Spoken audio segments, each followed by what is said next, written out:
There are a number of different standards for quality. One of them is ISO 9001. ISO 9001 is an international standard for your quality management system. So recall that Deming and his 14 points was about how to set up a system, a structure within your company to have quality assurance. Well, ISO 9001 is really related to that because it sets up an international standard to ensure that the system you have set up really does create quality.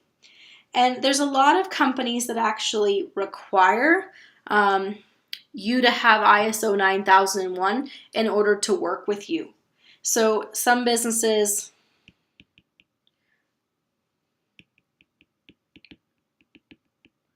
will actually be looking for that ISO 9001, especially if you're looking to do international business.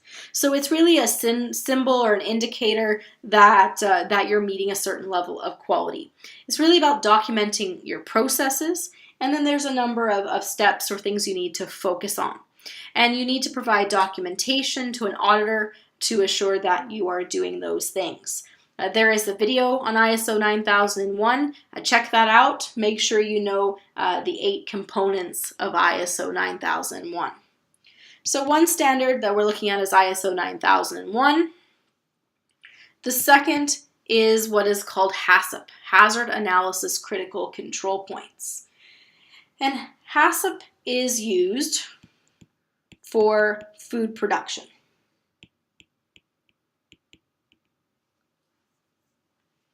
It is mandatory if you are producing anything related to fish, meat, or poultry in Canada. You have to be HACCP certified.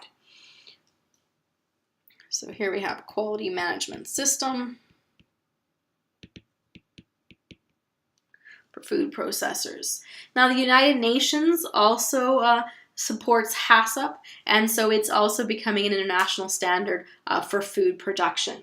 So check out the video on HACCP. You should know the steps to that. When we look at HACCP, we need some basic information. We need to know what is the product. We need to be able to create a process flow diagram and look at the steps to make our product. We need to be able to identify where in that production process our process is most at risk. So where could quality be jeopardized? That's what is called the critical control points. You mark those on your process flow diagram. We need to understand where quality is at risk and how quality is at risk. So what type of risks are there? Are the risks big or small? And then we need to establish a plan for monitoring and preventing these defects. So check out the video on HACCP.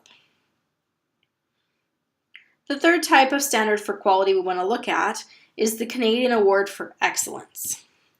The Canadian Award for Excellence has been awarded since 1984, and the way that this works is it's really focusing on, is the company in touch with what customers want? And so there are different levels for the awards. Are you defining who your customer is? Do you have a mission statement for your company? Do you have ways to identify what your customers' needs are? And have you developed a plan for meeting those needs? And are you collecting information on what your customers want, how satisfied they are, and do you have plans to improve your production, and are you involving your employees in that? So do you have that continuous improvement model?